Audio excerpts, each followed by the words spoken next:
Today, I'm very honored to have an opportunity to interview Professor Richard Yue. Professor Yue, it's a pleasure to sit down with you today. As someone from a renowned medical family with members in different specialties, what first ignited you in your passion for internal medicine and nephrology? My passion for internal medicine comes from my student days, when I was most impressed with the professor of medicine, the Department of Medicine, Professor A.J.S. McPherson, Dr. Stephen Zhang, and then Dr. Gerald Choi, and particularly Professor A.J.S. McPherson, who is a superb clinician, who teaches students the principles in medicine, and not in detail that we have to remember all the details. That is the principle, and he's a superb clinician. And that inspired me to go into internal medicine as to choose as my career.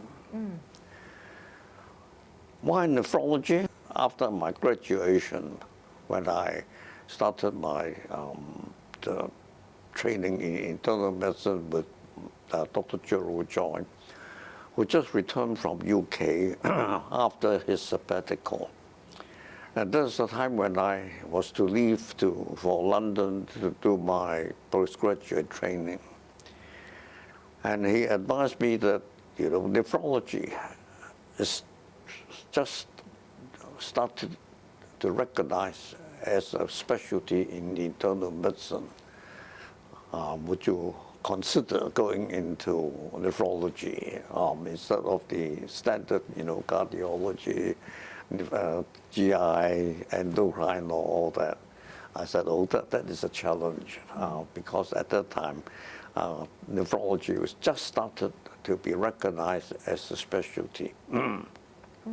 So what were some of your most memorable experiences or hurdles that you encountered during the formative years? There is only one hurdle. And there is a hurdle that, believe it or not, a hurdle in failure of the final MB in 1958. Although I put a lot of effort into internal medicine, instead of surgery, obstetric gynecology, pediatrics. So I did very well in the paper. Unfortunately, and also the short cases, unfortunately, I failed in my long case. The reason I failed in my long case is because I was told later on that the long case that was assigned to me died the night before, and they have given me, chosen another long case. And unfortunately, the examiners didn't really check like what we do now, the long case. So I make a wrong diagnosis because now that was the patient I discovered, later was told, a patient with hypertension, hypertensive heart disease, but well-controlled blood pressure and with a large heart. So my clinical diagnosis then, I still remember, was pericardial effusion. That, of course, is wrong. Now, during my days, failure in the long case, now, short case doesn't matter. Failure in the long case, you fail your MB. So, because I failed my long case, I failed my MD. Okay. I have to retake that 6 months later. And the one who failed me is Dr. Gerald Choi. Okay. And subsequently, after 6 months later, when I repeat my supplementary examination, I did extremely well. And of course, Dr. Gerald Choi took me in to train me as a internal medicine trainee.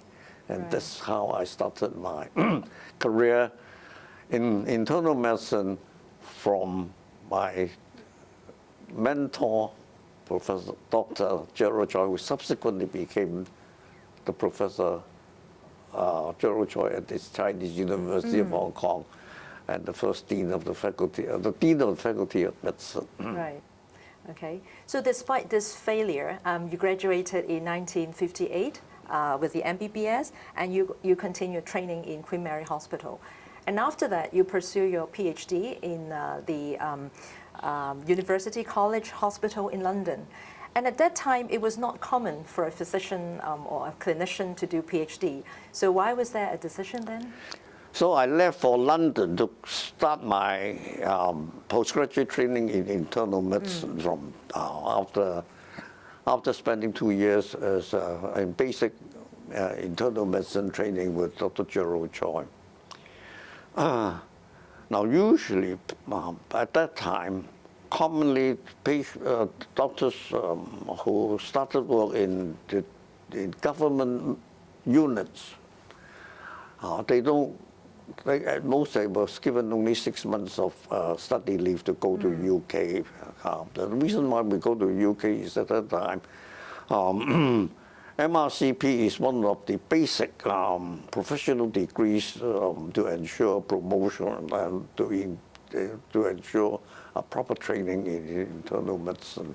So every one of us doing internal medicine will have to go to UK to do the MRCP exam.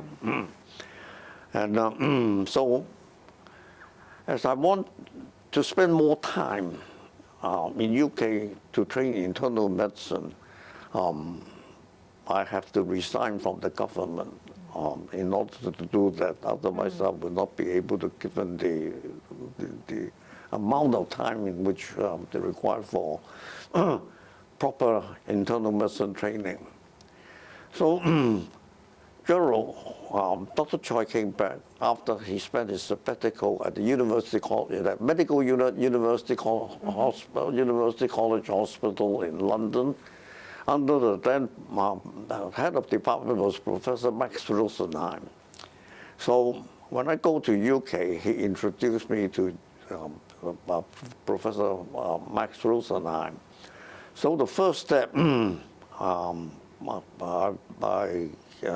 arrived in London, is I enrolled myself into an MRCP course at the London Hospital,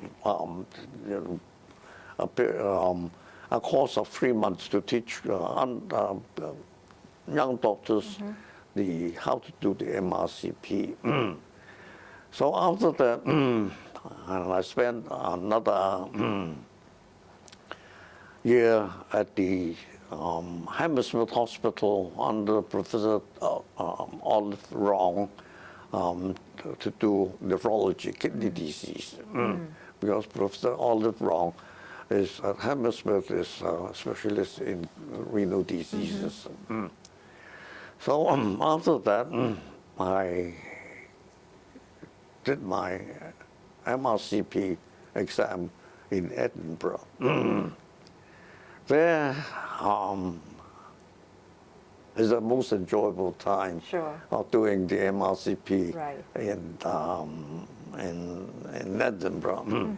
And one of the examiners there was Professor Kennedy, who is a good friend of Hong Kong, of Professor David Todd, Dr. Gerald Choi. And of course, when he realized that, asked me from Hong Kong whether I knew Professor David Todd or Gerald Choi, I told him that I was trained by Gerald Choi. So he just give me one short case, and that's all. Okay. And I passed. Right. I passed, and I chose, at that time, in the Edinburgh MRCP examination, they have specialties. So I chose nephrology as a specialty, and Professor Kennedy is a world-renowned specialist in nephrology. Right.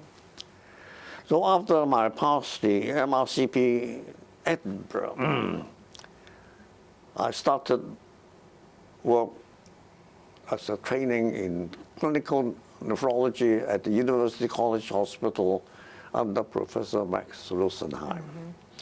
So after I have seen him, and he accepted me into his medical unit for training, and I make a request to Professor Rosenheim that I would like to do some research work. I would fascinated to do research. He said, okay. Now, if you want to do research, you must spend at least 2 years with us. I said, there's no problem. So he took me in and started me to work on a project of high-blood pressure experiment in rabbits under Dr. John Dickinson, who was then the senior lecturer in the department, in the medical unit at the University College. So I started my work in research in the medical unit. The research involved the study of so-called suppressor dose of infusion of angiotensin II into live rabbits. It doesn't affect the blood pressure at all until a week later. Then they start to develop high blood pressure. And of course, we have to look into what is the mechanism of hypertension in the suppressor doses of angiotensin. And so I was given this project to do under Dr. John Dickinson. So Professor Rosenheim said that since you will be doing the work at least in 2 years with us, I might as well register you into our PhD program. So I was very lucky that they accepted me to do the PhD without prior exam, because all PhD candidates are subjected to examination before they take them in. So this is how I did my PhD. I said, oh, okay, no problem. Since I will be doing the research work under Dr. Dickinson in the medical units, and it takes about time, and if I can have a PhD, well and good. Right. After you returned to Hong Kong in 1970, you then obtained a research-based MD degree as well at the Hong Kong University.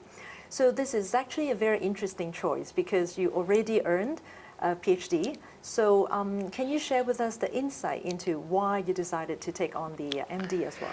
Now, the reason why is it's because number one, the most important is doctors or lecturers at that time working in the medical unit, university medical unit. Professor McFadden encouraged every one of us to do MD. Okay. Every one of us must undertake MD. So that is the more or less if you want to do in the university medical unit. So you see, every one of us, we all have MDs. Right.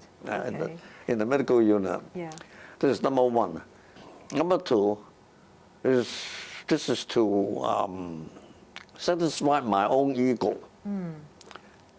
Because I failed my final MB. Yes. So I want to, after the PhD, I want to do the extra MD to show myself that I am as good as, if not better, than my classmates. Okay. You introduced nephrology into Hong Kong, and you established the academic renal unit in the UMU of Queen Mary Hospital. So how did that came about? Now, came about is because of vision of A.J.S. McFadden. When I was a student, when he took over as a professor of medicine here in Hong Kong, he set out two visions for the department. Number one, that when he retired, he must have a graduate of the local university to be the professor of medicine as his successor, number one. Number two is medical specialization. And that is his vision. Right. He started off, the first specialist is in hematology. He himself is very interested in hematology. So hematologist, and of course, the first specialist in hematologist is Professor David Todd, who was sent to the Glasgow to train as a hematologist. So hematologist is the first one. The second one is cardiology. Dr. Joseph Pan, he was sent to Boston to do cardiology. Number three, gastroenterology, Dr. Lai Kai-sam to Edinburgh under Ian Khan. And he's the first Hong Kong Yu graduate to do a Ph.D. in Edinburgh. And that was before me in Edinburgh, Dr. Lai Kai-sam. So all the specialties will follow. Okay. Lai Kai-sam is GI. So the department has hematology.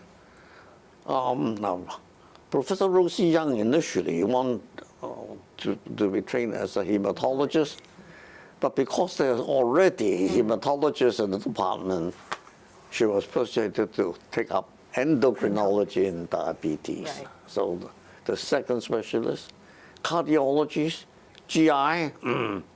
So because I started my training, took up nephrology, and I was given the task of develop nephrology in the Department of Medicine. Okay. So, and I introduced at that time the most important investigation tool in the study of kidney disease is renal biopsy. So I started the renal biopsy session, and very fortunate that the senior lecturer in pathology, the late Dr. Chen Wen-jiao, also trained, his pathology also trained at the University College Hospital. That's interested in renal pathology. So what we did is we have weekly sessions of medical pathological conference. So I provide the clinical features of the patient, and we look at the renal biopsy together. So we started the renal specialist, and of course then followed by the establishment of a renal outpatient clinic. All right, so this started going. It started the specialty of nephrology in the Department of Medicine. Right. So we go further to develop the specialty. Is we started a combined unit of development is medical surgical. Okay. In other words, nephrology, urology, Right. with Dr. C.H. Leung.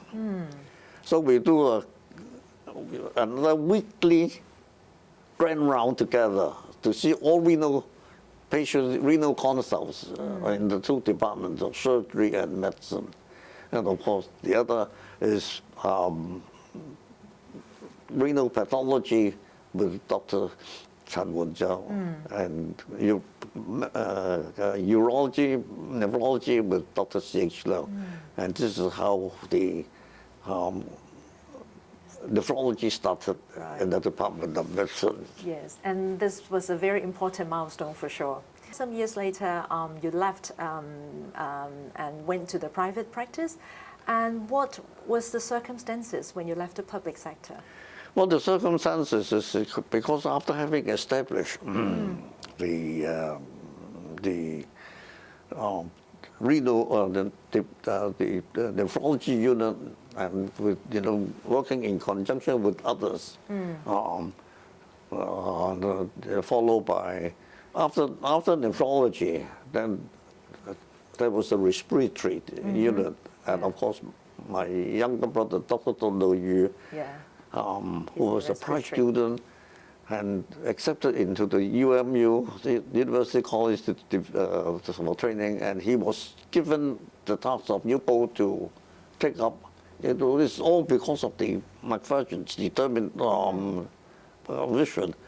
He planned to do one specialty after another, and then Donald was asked to go to Brompton Hospital to take up respiratory medicine. Oh, okay, I so see. gradually the whole department will have a specialist unit. There, when we come back, we start training young people and to develop the specialty. And as a result, now this is by far a very important vision, because after training of the various specialties in the Department of Medicine, they sent out to the government consultants, that they become government consultants. And of course, in the government, then they start developing the specialty in the government units. And of course, once the hospital authority was established, then of course the government has all the specialist units started to develop in Hong Kong. And this establishment is really important. That is entirely the vision of one man, and that is Professor A.J.S. McPherson. Yes, definitely. And also, after moving into the private practice, you still continue to, go back to UMU to teach young medical students, young doctors. Now, because at that time we had a discussion. I had a discussion with actually A.J.S. McPherson on the development of the department. Is that because of funding, government funding? We cannot have separate departments. Sure. So I'll be, senior lecturer in a department, at most reader, but having individual department where you run the department is impossible. It's impossible in my lifetime, which is quite correct. But things is different now. Yes. Well, now in this medical unit, they have all the specialty with this individual head, and they have individual running of their own unit.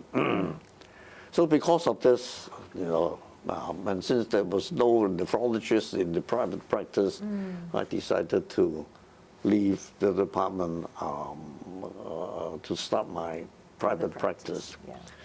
Then, of course, when I started my private practice, A.J.S. McPherson was said that although you are leaving us, I hope you will continue to teach students in my department.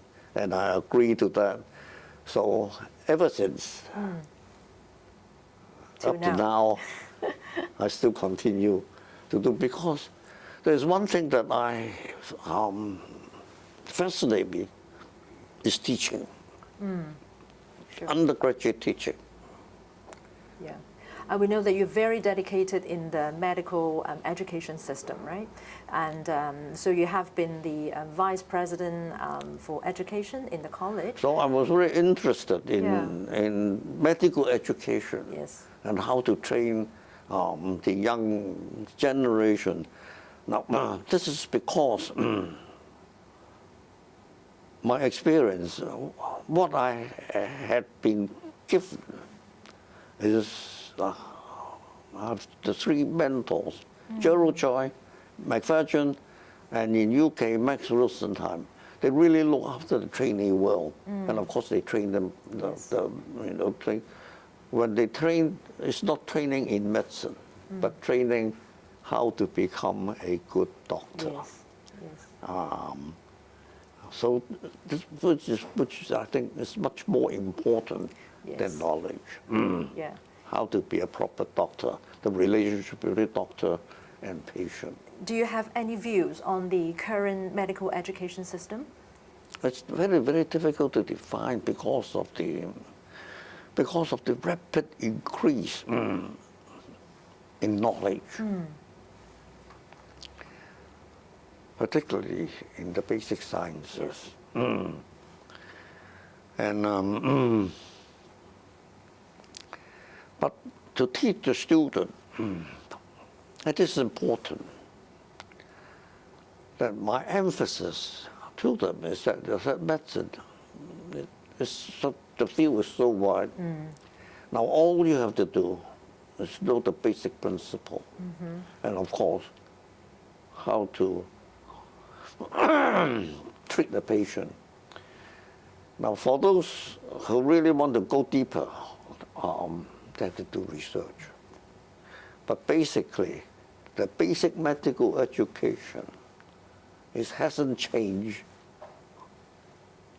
in thousands and thousands of years. And of course, in my lecture, I have been given lectures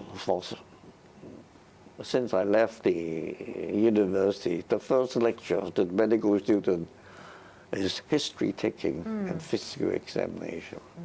So it is important to teach them how to make a bedside clinical diagnosis. Yeah. Now the first few slides to introduce them to history taking is I told them that they must abide by the Hippocratic Oath. The whole spectrum of medicine changed enormously into a lot of areas in which, we as a senior member, difficult to understand the basic medical sciences. Now you see the evolution of the medical practice in order to become a good clinician. In the old days, before the Second World War, all good clinicians must start pathology. Pathology is the basis of good medical practice. During my time, physiology is the important concept in the practice of medicine. And of course now is genetics, Yes. molecular medicine. All right. So during our time, I learned a lot about the physiological approach to clinical medicine. And this is my theme I use to teach the student that all the symptoms and signs of patient is due to disturbances of the normal physiological function of the body. Sure. So it's still physiological. But in treatment, etc., investigation, then of course you go right back to the molecular medicine now. Yeah, sure. So the whole approach hasn't changed. Yeah. So the G&G is coming up. Yeah. That And we have changed. more on that training as well. Right.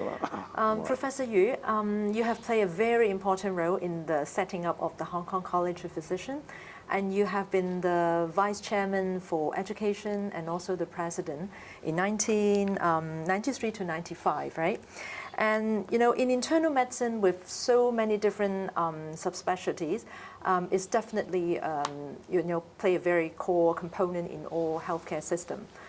For the college, what do you think and what do you perceive are the most important contributions, and what are the importance of the college to the community and the Hong people Kong of College of Physicians is a vision by Professor Sir David Todd. In the 80s. Now before that was the time when we started the negotiation for return of Hong Kong to mainland China. Yeah. So Sir David said that we do not know after 1997 whether China will accept the British education system in training doctors.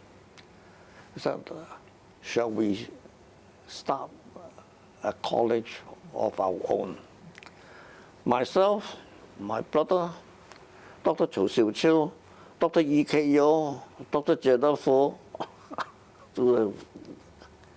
several of us sit down. And of course, we late, Mr. Peter Mark, our legal advisor. Then we sit down and draft out the memorandum and article of association. And every time we have a meeting, well, we draft out all those minutes. We take it to Professor Sir David for approval. Then after a couple of, at least a year or so, ready for the inauguration of the Hong Kong College of Physicians, and that was in 1986. So this vision is also very important. All right. Yeah. 1986, we have our first meeting at the Hong Kong Jockey Club. And the inauguration of the Hong Kong College of Physicians in October 1986. And Sir David became the first president of the Hong Kong College of Physicians. At that time, we also take in the pediatricians. They are very, very small group. So it's Hong Kong College of Physicians and pediatricians. So we work together. And after that, because we have started the Hong Kong College of Physicians. Now, before we have the Hong Kong College of Physicians, Sir David managed to persuade the UK colleges to do the MRCP in Hong Kong. It's the first, Hong Kong is the first examination center outside UK. Now, at that time, in my time, there are 3 colleges: London, Glasgow, Edinburgh. They have different MRCP exams. MRCP London, MRCP Edinburgh, MRCP Glasgow. Professor Max Rosenheim, later became Lord Rosenheim, is the one who did combine all the 3. He said, no point in having 3 colleges and doing 3 examinations. So MRCP UK. So MRCP UK comes to Hong Kong. The other experiences, when I was doing the Ph.D. under Max Rosenheim, I had my Edinburgh. So I wanted to do the London one, because London is always the most prestigious MRCP. Yeah. So I fill in the form. I have to have a proposal. So I took it to Professor Rosenheim. I said, "Can you sign this for me?" He looked at this. He said, "We want to do an MRCP in London." Oh. So don't waste your time in chasing examinations. Your time spent do research. Okay. Right. So we have the MRCP UK in Hong Kong, and then the College of Physicians started in 1890. And then at that time, the government was starting to develop the Academy of Medicine. Of course, the Academy of Medicine, Sir David Todd had the one who developed the whole structure of the Academy, of which the College of Physicians is one, and we are the first college during the inauguration in 1993, I think, is the Academy of Medicine. In the inauguration with the government given the place and the building, the Jockey Club give the building academy in Mong Chuk Hang. Yes. So you have great contribution to the college and the academy. We started with the College of Physician and Pediatrician. Now with the establishment of academy, the pediatricians, they want to have their own care, so split out the College of Pediatricians, and we are left with our own, and then we still continue to help the pediatrician to do the MRCP examination until they have their own membership examination for their training. So it is important that now this is again a vision of Professor David Todd, that we have to do the accreditation of all the hospital training units, training guideline. We have a lot, right? We have all to do this Yes. from scratch. And of course, we have all the Professor D.K. Chan, Dr. E.K. Yeo, and all these are very, very much involved in building up the Hong Kong College of Physicians. So as the time goes, and of course, the most important is that we want our trainee, the standard is on par with UK. So this is one of our vision in the education department, to ensure that the training, the standard is on par. So it's hard work, but it's... Sure. And the other thing is that when I took up the education portfolio at the university, I was given one task. Now, Dr. E.K. Yeo was the first in education. I was the secretary, he was the education committee. Now after this, when the HA was established, he joined the HA. So I took over the education committee. I was given one task. They said, you go and integrate geriatrics back into medicine, general medicine, which is very difficult. Yes. Because at that time, geriatrics is completely separate from general medicine. They don't have any on call. They don't have any acute medicine, and of course, the reason because of this, the trainee from a geriatric department, the percentage of passing MRCP is extremely low, because they don't have any exposure to inadequate exposure to general medicine. So one of my tasks is to integrate the geriatrics back into medicine. So now and we have after a couple of years, successfully done. So very good. So this is reason now why now a lot of these Department of Medicine and geriatrics. Yes, yes, definitely. All right. Okay. So now because of the aging population, because of we look at from time to time we go to the education department, particularly when I was become the president of the college, we look into the whole scenario of the healthcare in Hong Kong. At that time, we realized that aging population is one of the most important because of the, good practice of medicine. The life expectancy is in Hong Kong is one of the highest in the world, in male and female. Yes. So because of the aging population, we have to look into the trainees, how to train them. So by that time, medicine, cardiology, nephrology, everything is doing well. Geriatrics is none. Rehabilitation, even less. Palliative medicine is non-existent. So these are the areas where we have to look into. Sure. And we start to develop geriatrics, rehab, palliation, which you see now is very well developed. Yes. And this is mainly to cater for the aging population. Yeah, very high demand in the hospital and also That's in the right. community. So all of these hospitals, they have rehab departments. Sure. And of course, palliation is becoming more and more important now because of better education of the community.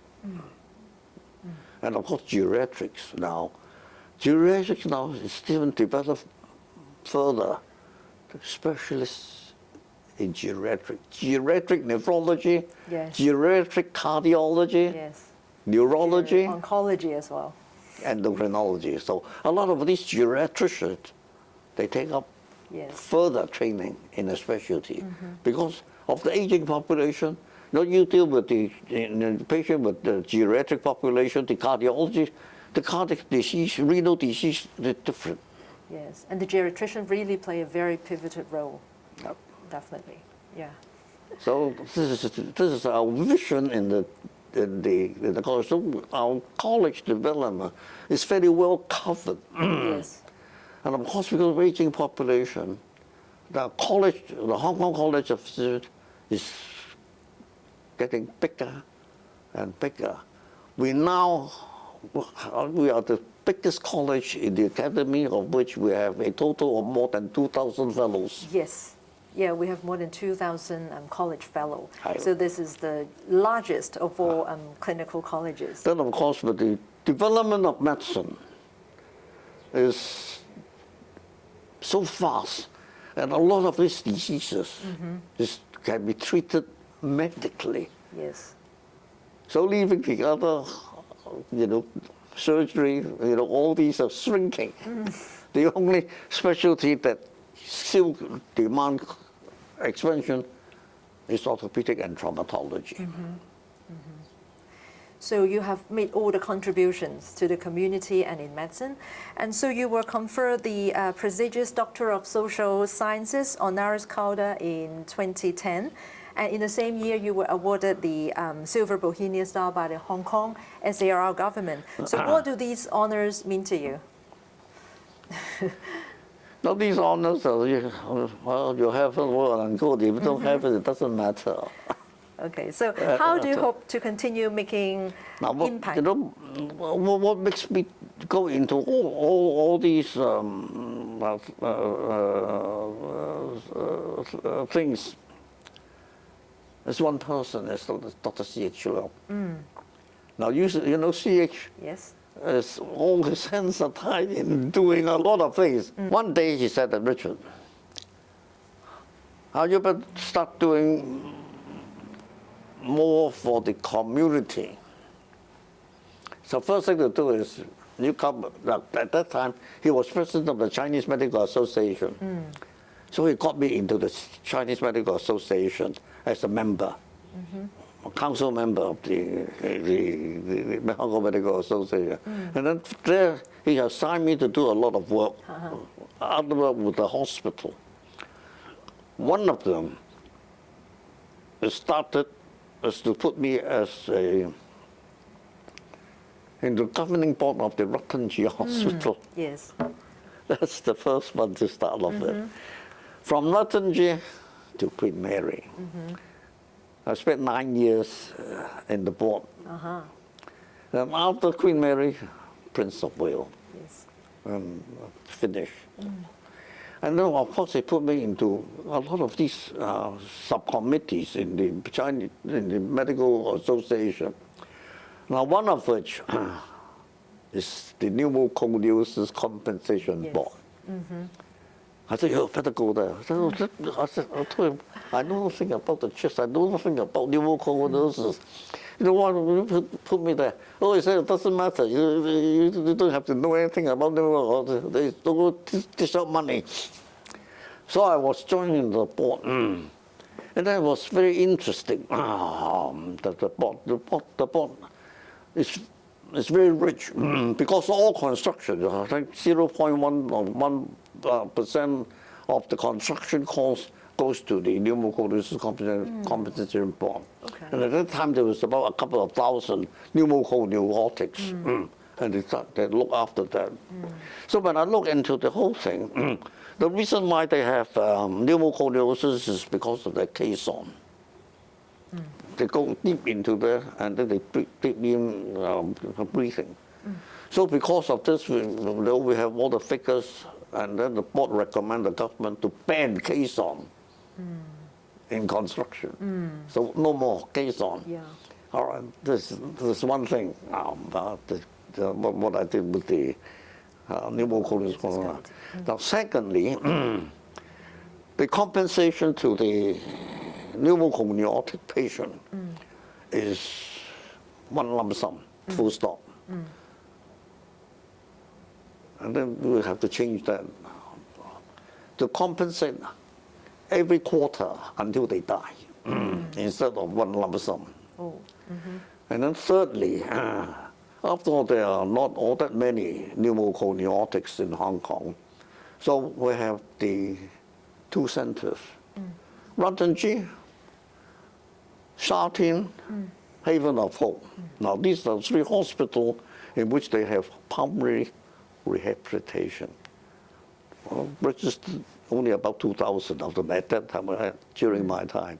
They're all registered with these three. So whenever they have chest infection, they go into the respective hospitals. Yes. So this is rehabilitation. Yeah. So very interesting, the pneumoconiosis. That compensation is also very important to those patients nowadays, although they are not as many now, right? It's really amazing, Professor Yu, at your age of about 90, you still practice every day and you still teach every day, and also taking inroads in other public system, public healthcare system, and also government roles. So can you share with us some of your top tips or philosophies how to maintain this remarkable level of energy and commitment? Oh, it's interest outside medicine. That is important. The first interest, one of the interests is music. And that's where, now, it comes from David Todd. As an undergraduate, I was in Morrison Hall. When I went into the university, Sir David just qualified. And he also comes back to Morrison Hall from time to time and take us out to movies, dinner, and all that. And he looked after the members of the Morrison Hall well.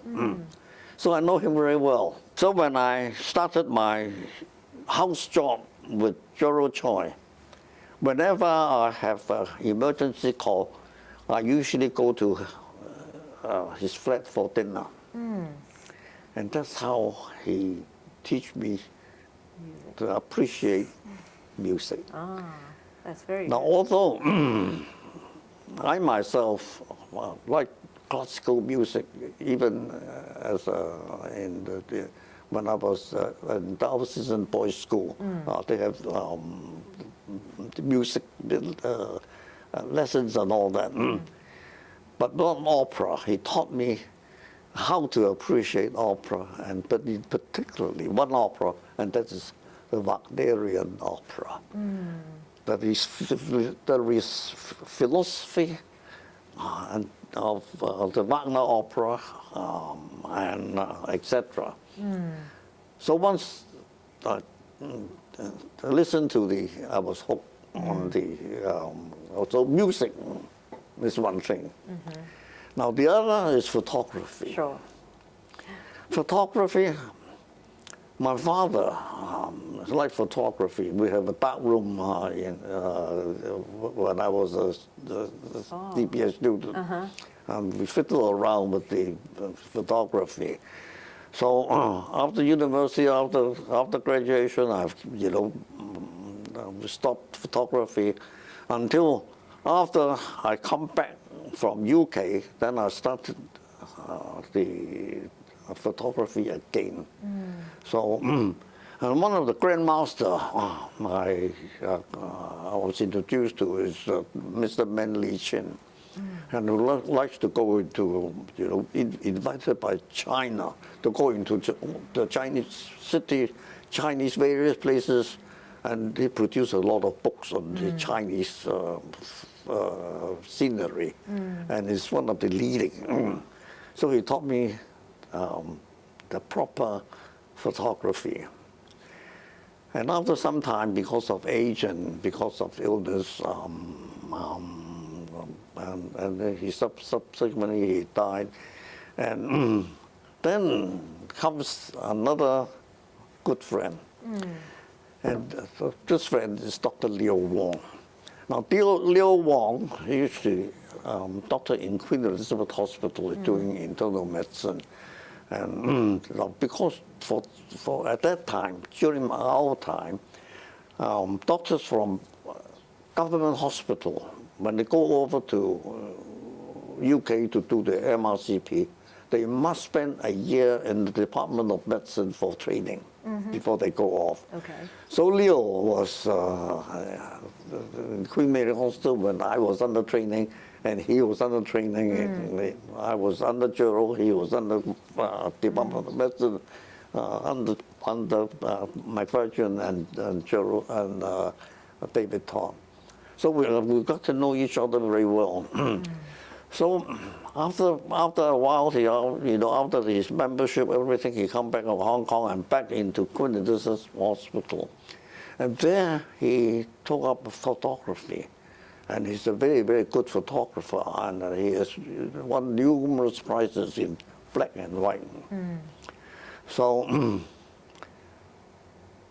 in the 70s, unfortunately, his wife was not feeling well. Was supposed to have a tumor in the stomach, and ultimately found to be a lymphoma. And of course, Sir David treated her well, and she's well. And during her wife's illness, he didn't go off to do any photography, and then he changed his interest into Chinese art, and so he is a very, very good in assessing the Chinese art and Chinese artists, and he's advisor to the Heritage Museum. That's amazing. And at that time, he started to, in the 70s, he started to take up photography again. Now, it used to be the black and white and the large format and the Hasselblad, but now he started to use color. So we sit down together and we start, look into photography. Now, what impressed him was that he was very impressed by Monet, who's the first one to introduce Impressionist training, painting. He said, why can't we do Impressionist photography? So we looked into this and investigate, and then we developed the Impressionist photography. And we together started to go into Impressionist photography, and even up to now. Many of us, members of the colleges, and we have enjoyed and appreciate a lot of your photos. Some of them are printed on the cover page of our college publication sign. That's right. They're really wonderful. At every issue. Yes, very good. So last but not least, Professor Yu, what advice would you give to our young doctors in planning their lifelong career development? Now, there's another one thing, which is vitally important, and that is from David. Now, Sir David, he said, all the committees in the college, all committees in college, whether it's cardiac, renal, education, you must have fair representation. The two universities, HA and private. The composition, we must have these four. We don't want to dominate it by one. So this is one of his vision. And secondly, it is important to ensure that our college must keep international connection. So even up to now, we have very good friends with London, Edinburgh, Australasian, Singapore colleges. We have a lot of exchanges. This is important, vitally important. And that's why we must keep the MRCP conjoint examination with us to ensure that our doctors have international standard. Now, which is, it's unfortunate that we see that, some of the other academic colleges have stood away with the international connection, which is, not very good. So we must keep up with that. So now, and this is the reason why now, this coming college annual scientific is conjoined with Edinburgh College. Yes, yes. This yes. coming month. Yes. And last time with the London. Yes. And the year before is the Australasian. So we must have international standard, which is first one established by Sir David, which is to carry on right up to now. Yes. For the young, it's difficult. The world has changed. The community has changed. Professionalism is getting less and less. Even though in my lectures, I still emphasize on the professionalism. But now, I think the whole practice of medicine, particularly privately, is very, very too much commercialized. Nothing one can do. It's the world is changing. Concept is changing. Okay.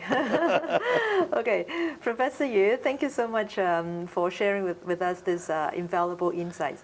And I'm sure they will help motivate generations of professionals to come. Thank you so much, Thank Professor you. Yue. Thank you.